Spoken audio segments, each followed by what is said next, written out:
Hello everyone, this is Manas Dey and welcome to another video in my channel. दोस्तों, आज के इस वीडियो में हम बात करने जा रहे हैं about how to prepare for any examination.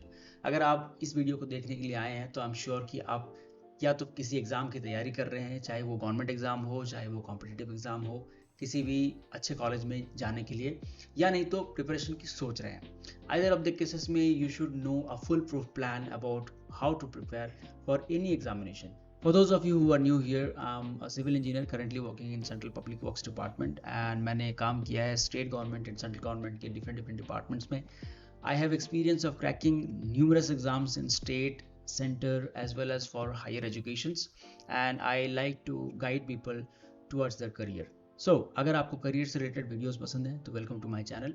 Since I have cracked numerous examinations and I have experience of cracking almost all the examinations जिसमें मैंने बैठा है, मैंने एक ऑब्जर्व किया, एक पैटर्न ऑब्जर्व किया है in preparation for all the examinations, and I have bunched in some key notes for preparation for any examinations, and I have made this video. This video is going to be a little bit long, but very resourceful for those of you who are considering seriously for preparation of any examination. So stay tuned till the end of the video. I hope आपको ये video बहुत resourceful लगेगा। देखो, किसी भी exam के preparation की जो स्ट्रैटेजी है उसको तीन फेजेस में बांट सकते हैं। First is psychological phase, second is physical phase जहाँ पे आप एक्चुअल प्रिपरेशन करते हो, and third is exam phase जहाँ पे आप एग्जाम के लिए तैयार करते हो खुद को। Psychological preparation is the most important preparation for any examination.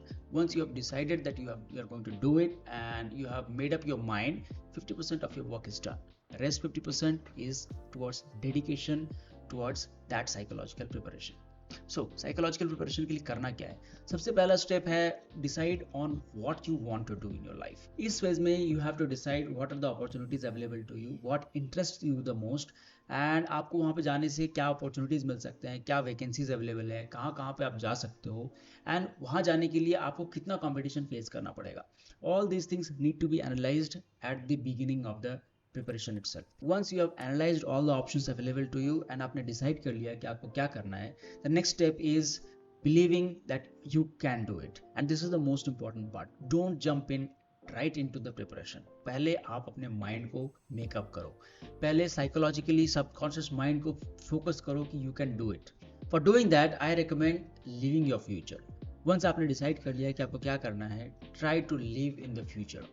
आप सोचो कि आपको अगर वो चीज़ मिल जाता है तो आपकी लाइफ कैसी होगी, आपको क्या कुछ पर्क्स मिलेंगे, आपको कौन कौन से लोग ग्रेट करेंगे, आपका लाइफस्टाइल कैसा होगा, आप कितने पैसे खर्च करोगे, आप कैसे लाइफ जियोगे, आप किस तरह के घर में रहोगे। मोर your mind likes it, more curious you will be about it, and जितना ज़्यादा आप उसके बारे में और सोचते रहते हो और उसके बारे में इन डेप्थ एनालाइज करते रहते हो, उसके बारे में इंफॉर्मेशन लेते रहते हो, आपको उतना ही ज़्यादा इंटरेस्ट आने लगेगा उस सेक्टर में। अगर आप गवर्नमेंट सेक्टर एग्जाम्स के लिए प्रिपरेशन कर रहे हो तो this channel is an ideal place for hopping in. Try to see some of my videos and you will be understanding more about government sector, specially the engineering services examination. And अगर आपके mind को ये interesting लगता है तो try to dive in more and more into it. जितना ज़्यादा आप डाइव इन करोगे ना, आपका माइंड उतना ही ज़्यादा आपके फ्यूचर को जीना शुरू करेगा, and more it believes that it wants it. आपका माइंड और ज़्यादा डेस्परेट होगा, and bring it to that desperation level कि ये बाकी सारी चीज़ों को सेक्रीफाइस करने के लिए रेडी हो जाए। एंड बिलीव मी, आपका माइंड जितना ज़्यादा ट्रैप होता जाता है ना इस करियर से रिलेटेड चीज़ों पे, आपका माइंड डिस्ट्रैक्शन से दूर भागता जाएगा, कॉम्प्रोमाइज़ करने लगेगा इंस्टाग्राम पे, कॉम्प्रोमाइज़ करने लगेगा मूवीज़ पे, बात करने से सब सारी चीज़ें छूट जाएंगी आपकी, and gradually you will move towards your studies.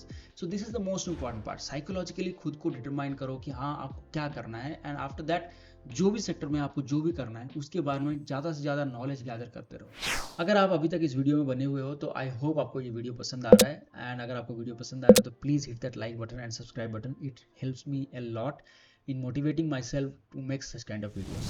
Now once your mind starts becoming curious about that particular career, it's very important that आप जो आपके distractions हैं उसको cut out करते रहो।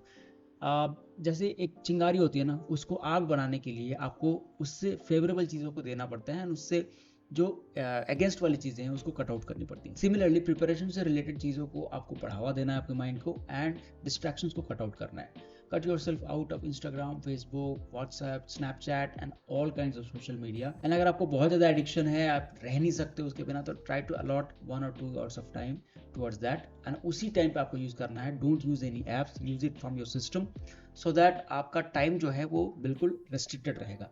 Once you have removed the distractions from your life, it is equally important कि आप conducive environment set करो studies के लिए. जैसे कि मैंने बोला ना कि चिंगारी को आग बनाने के लिए उससे फेवरेबल चीज़ें दिया करो, तो सिमिलरली कंड्यूसिव इन्वायरमेंट, स्टडीज से रिलेटेड जो कंड्यूसिव इन्वायरमेंट है वो एक फेवरेबल चीज़ है जो आप अपने ब्रेन को दे सकते हो. इसके लिए क्या है कि जो भी रूम में आप पढ़ाई करना चाहते हो वहाँ पे आपका वर्क शेड्यूल रहना चाहिए, आपका प्लान रहना चाहिए कि नेक्स्ट 1 ईयर में, नेक्स्ट 6 मंथ्स में, नेक्स्ट 1 मंथ में आप क्या करने जा रहे हो. एग्जाम डेडलाइंस को आप हाईलाइट करके अपने रूम में रख सकते हो. Get rid of all the shabby stuff from your bedroom. It should be clean, it should be well lit. And अगर आप कॉलेज में हो तो you can prefer library. Library is a great place to read because यहाँ पे आपके like minded people चारों ओर दिखते रहते हैं एंड चारों ओर बुक से बुक दिखते रहते हैं. वहाँ पे जो आपका डेस्क रहेगा वहाँ पे आप अपना शेड्यूल वगैरह जो है वो आप लगा के रख सकते हो. So this sets a very very conducive environment for study. Next important thing towards psychological preparation is to stay healthy. आप जब भी प्रिपरेशन स्टार्ट कर रहे हो इट्स वेरी इंपॉर्टेंट कि आप कंसिस्टेंट रहो. एंड आप कंसिस्टेंट तभी रह सकते हो जब आपका माइंड एंड आपका बॉडी हेल्दी रहे. इसके लिए बहुत ज़रूरी है कि आप प्रॉपर स्लीप लो. इसके लिए बहुत ज़रूरी है कि आप अच्छे एनर्जेटिक खाना खाओ, आप टाइम पे खाना खाओ, टाइम पे उठो, टाइम पे सो, एक शेड्यूल फिक्स करो अपनी लाइफ के लिए. It's very important. Cut out those late night TV hours, binge watching episodes and all those stuffs. Meditate and exercise at least 10 to 20 minutes a day. It's not much time, but trust me, meditation, proper exercise, proper food, proper sleep increases your productivity a lot. For those of you who are starting to prepare, let me tell you one thing straight: it's not easy. Preparing for anything is not easy. It will put you in one of the most uncomfortable situations in your life, and dedicating yourself consistently for a year or two towards one goal is never going to be easy. And this is the only hurdle that you need to face actually. And once you're through this hurdle, trust me, preparing for any exam is not difficult. Okay, now that we are through psychological preparation, अब हमें सोचना है कि physical preparation कैसे करें. Those of you जो start कर रहे हैं preparation को, first year preparation is going to be very very tough. जो पहला reading होगा ना आपका, वो आपको इक्वली frustrating लगेगा. आपका mind concentrate नहीं कर पाएगा and you will not make much sense of what you're reading. And आपको लगेगा कि इसका कोई यूज ही नहीं है, इसको मैं पढ़ क्यों रहा हूँ. बट स्टे विथ मी, वो आपको यूज में आएगा. Over a period of time हर एक चीज आपका यूज में आएगा. तो the first point towards physical preparation will be to gather notes. See, अगर आपके पास टाइम अच्छा खासा है तो आई वुड रिकमेंड कि आप अपने खुद के हैंड रिटन नोट्स बनाओ. अगर आपके पास टाइम कम है देन आई वुड रिकमेंड कि कोई एस्टैब्लिश्ड कोचिंग इंस्टीट्यूट से आप हैंड रिटन नोट्स उठा लो, किसी सीनियर को उठा लो, या वहाँ जाके किसी, वहाँ पे अवेलेबल होता है नोट्स, जेरोक्स अवेलेबल होते हैं, उनको उठा लो and start preparing for it and modify the notes as per your needs. Notes should be well acquainted to you and ये आपके मॉडिफाइड नोट्स होने चाहिए. अगर आप खुद के बना रहे हो, वेल एंड गुड, टाइम है. अगर आपके पास टाइम नहीं है एंड आप किसी का नोट रेफर कर रहे हो तो modify it while reading it and these notes are going to be very very helpful. अगर आपको लग रहा है कि कोई एक पॉइंट है जो मिस आउट हो रहा है नोट्स में and you have come across that thing in any book और in any question paper, then आप क्या करना है, आपको स्टिकी नोट निकालना है, उसको मेंशन करना है एंड चिपका देना है उस पर्टिकुलर पॉइंट पे. This will help you gather more and more knowledge over a period of time. Gradually, you will see in a month or two, you will have enough access to the notes and you will have a fair amount of idea about a particular topic. Now, once you have started to gather notes, the next problem that arises is keeping it in your memory. You see, the memory is limited, but the information that you are gathering is ever increasing. Every time you are keeping on adding information, तो obvious सी बात है कि जो पुराने information है ना वो आप भूलते जाओगे. So the challenge is how to retain it. For retaining it, मैंने अपने प्रीवियस वीडियोस में भी बोला है कि there is a method of studying called read it like you want to teach it. देखो, जब भी आप इस मोड में पढ़ते हो ना कि आपको किसी को पढ़ाना है, तो आपका माइंड ना मेकअप करता रहता है खुद को कि आपका जो रिलेटेड क्वेश्चंस है वो उसका आंसर कैसे देता जाएगा.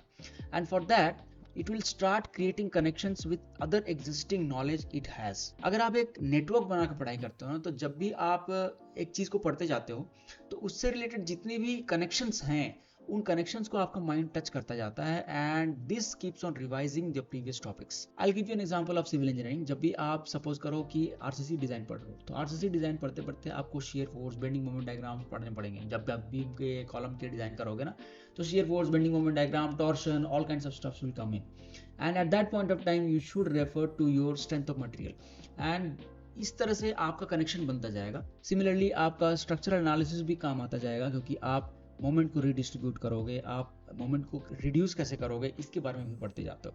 तो the moment you are reading RCC design, you are automatically making connections to strength of material, structural analysis and all kind of stuff. Same goes for other topics also. अगर आप irrigation engineering पढ़ रहे हो तो dams के design करने पड़ेंगे and towards that you have to apply fluid mechanics, you have to apply RCC design, you have to apply strength of material, structural analysis. So जैसे जैसे आप एडवांस करते जाते हो अपने टॉपिक्स पे, आपके कनेक्शंस बढ़ते जाते हैं and if you keep creating this connections, all your topics जो कि आपने पहले पढ़ रखे हैं, पूरे के पूरे टॉपिक्स आपके रिवाइज होते जाते हैं। सो दिस वे आप चीज़ों को भूलने से अवॉइड कर सकते हो। Next hurdle towards physical preparation you will come across is motivating yourself. देखो, प्रिपरेशन जो होता है ना, एक बहुत ही लॉन्ग टर्म प्लान है and you need to be consistent and regular in long term for any kind of preparation. To make this regular consistency, it is very important that you collaborate with some of your colleagues. अगर आप job में हो and आपका कोई colleague है जिसके साथ आप पढ़ाई कर रहे हो, तो आप उसके साथ मिलके पढ़ाई करो। कोई भी टॉपिक को एक साथ पढ़ाई करो। अगर आप कॉलेज में हो तो आपके रूममेट के साथ या फिर आपके पास वाले रूम के साथ, जो भी बंदा आपके करियर से रिलेटेड करियर में इंटरेस्टेड है, आप उसके साथ पढ़ाई करो एंड जितना ज़्यादा आप कोलैबोरेट करके पढ़ाई करोगे, उतना ही ज़्यादा आप डेडिकेटेड रहोगे, उतना ज़्यादा आप मोटिवेटेड रहोगे। Try to set a group of 2 to 3 people and all these 2 to 3 people will be having common goals, weekly goals, monthly goals, yearly goals। सारे के सारे बंदे जो हैं एक ही तरह की पढ़ाई करेंगे and once in a week you should sit together and you should discuss what are the challenges, what you should discuss all the topics। तो डिस्कशन जो है ना, वो आपकी मेमोरी को रिवाइटलाइज करता है। जितना ज़्यादा आप डिस्कस करोगे, उतना ही ज़्यादा आपको प्रॉब्लम्स आपके दिमाग में आते जाएंगे कि हाँ, ये प्रॉब्लम मेरा मिस आउट हो रहा है, ये प्रॉब्लम मुझे नहीं आता है। And if you are able to answer some questions which your other colleague is not knowing, then your mind will reinforce the confidence that yes, this topic is known to me now। So this creates a really healthy atmosphere and आपको physical preparation में बहुत ज़्यादा help मिलता है। Next important thing is time management. देखो, preparation जो है ना, एक बिल्कुल टाइम रिलेटेड चीज़ है।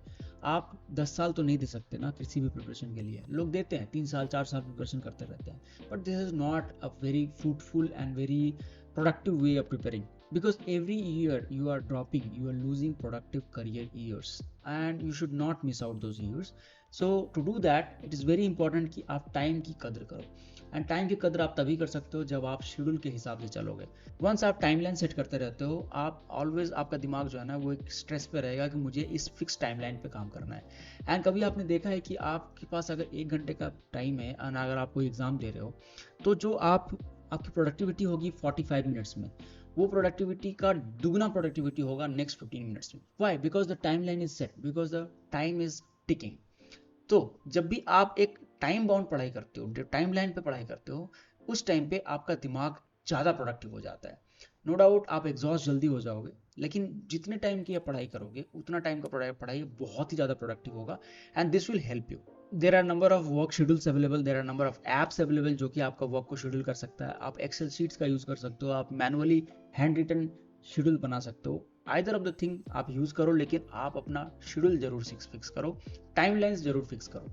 जब तक आप क्रिटिकल एक्टिविटीज़ को सेट आउट नहीं करोगे, तब तक आपका प्रिपरेशन जो है बिल्कुल अधूरा रहेगा एंड आप एक प्रोडक्टिव प्रिपरेशन नहीं कर पाओगे। Okay, now that we are psychologically prepared and हमारा फिजिकल प्रिपरेशन भी कंप्लीट हो गया है, time now to prepare for exams. Now exam preparation आपका स्टार्ट हो जाना चाहिए ideally 4 to 5 months before the deadline of your examination. Exam mode के प्रिपरेशन के लिए बहुत जरूरी है कि आप जो एग्जाम का टाइमलाइन है, उतने टाइमलाइन में क्वेश्चंस को प्रैक्टिस करो। Very important to practice a lot of questions. A lot of us think that आप थ्योरी प्रैक्टिस करते रह जाएंगे हम लोग एंड क्वेश्चंस को बाद में देख लेंगे, एंड ये बात कभी आता नहीं है। सो इट्स वेरी इंपॉर्टेंट कि आप क्वेश्चंस को साथ के साथ प्रिपेयर करते जाओ। अगर ऐसे किसी एग्जाम की तैयारी कर रहे हो जहाँ पे सिर्फ ऑब्जेक्टिव क्वेश्चंस आते हैं, तो ऑब्जेक्टिव का ही प्रिपरेशन करो। अगर ऑब्जेक्टिव प्लस सब्जेक्टिव आना है, तो दोनों का प्रिपरेशन साथ में करो। अगर कंप्रीहेंसिव एनालिसिस वाले क्वेश्चंस आने वाले ऐसे पेपर्स हैं, तो उसका भी प्रिपरेशन करो। हर चीज़ का टाइम बाउंड क्वेश्चन प्रैक्टिस करना बहुत बहुत ज़रूरी है। And for this the next important thing that you should do is to attempt in mock tests. So I have been focusing in mock test in multiple of my videos. Mock tests are so important. आप किसी भी तरह का exam देते हो ना, mock test का marks matter नहीं करता है. Mock test are prepare to test your preparations, mock test are prepare to test your brain and train your brain for a real examination scenario. So mock test का देना बहुत ज़रूरी है. ये प्रैक्टिस जो है ये आपको बहुत हेल्प करेगा. अगर आपके मॉक टेस्ट में कोई ऐसे क्वेश्चन हैं जो आपसे नहीं बन रहे हैं, तो try analysing that question and I am sure कि उस क्वेश्चन के आंसर से आपको बहुत सारे की ऐसे कॉन्सेप्ट्स आएंगे जो कि कहीं ना कहीं आपके मेन एग्जाम में हेल्प करेंगे. इसके अलावा try to solve previous years questions. It is very very important to solve the previous years questions, because previous years questions जो है ना वो आपको एक आइडिया देता है कि मोटा मोटा पैटर्न कैसा रहता है. देखो किसी भी सब्जेक्ट का जो नॉलेज है ना वो इनफाइनाइट है, तो इनफाइनाइट चीज़ें तो नहीं पूछी जाती हैं. देयर इज अ सेट को डिटेल जहाँ पे ही क्वेश्चन पूछे जाते हैं. तो आप जब प्रीवियस ईयर्स प्रैक्टिस करोगे तो आपको समझ में आएगा कि ज़्यादा क्वेश्चंस कहाँ से आते हैं एंड उन एरियाज पे ज़्यादा आप फोकस करते हो. So try to practice previous years questions as well. For those of you who are not economically well off, या फिर ऐसे लोग जो कि ज़्यादा पैसा वेस्ट नहीं करना चाहते हैं, लोगों को लगता है कि प्रिपरेशन में पैसा वेस्ट नहीं करना है, there are lot of online free courses available, online free tools available, जहाँ से आपका प्रिपरेशन जो है इनहांस हो सकता है. बट बी एडवाइज्ड कि इस तरह के रिसोर्सेज को ऑथेंटिकेट करना बहुत ज़रूरी है. ट्राई आउट 4 और 5 ऑफ देयर कंटेंट्स एंड अगर आपको वो कंटेंट अच्छा लगता है then only trust those contents. And आप एक सोल रिसोर्स पे अवेलेबल, एंड आप जब ऑनलाइन फ्री चीज़ों को देख रहे हो ना तो एक सोल रिसोर्स पे आप रिलाई नहीं कर सकते हो. Try to see 2 to 3 resources but not overdo it, because overdoing will waste a lot of your time. So 2 से 3 ऑथेंटिक रिसोर्सेज को लो, चाहे वो विकीपीडिया हो, चाहे वो किसी का ब्लॉगिंग साइट हो, चाहे वो किसी का ऑनलाइन यूट्यूब वीडियो ट्यूटोरियल्स हो, किसी भी तरह का टॉपिक हो. आपका ऑनलाइन रिसोर्स 2 या 3 से ही लिमिटेड होना चाहिए, उससे ज़्यादा में आपका टाइम वेस्ट हो जाता है. In the era of internet it is not important कि आप किसी भी चीज़ के लिए पे करो. I have done a lot of things in my life, learn a lot of hobbies, cracked a lot of examinations solely on the basis of resources available online free of cost. So ऐसा नहीं है कि free of cost online resources available नहीं है, but you need to authenticate them and you need to restrict yourself. So key thing is disciplining yourself. Very very important कि आप अपने आप को बहुत disciplined रखो. As long as you are disciplined and you are keeping yourself mentally and physically disciplined, there is no hurdle जो कि आपको किसी भी competitive exam को clear करने से रोक रहा है. So that's all the information I have for preparation for any competitive examinations. I hope आपको ये वीडियो पसंद आया है. अगर वीडियो पसंद आया हो तो प्लीज़ वीडियो को लाइक करो एंड सब्सक्राइब करो चैनल को. कमेंट करके बताओ आपको वीडियो कैसा लगा एंड आप किस एग्जाम के लिए तैयारी कर रहे हो. एंड शेयर करो अपने फ्रेंड्स के साथ भी इस वीडियो को, ताकि they also get to know about my content. See you in the next video guys. तब तक के लिए बाय बाय.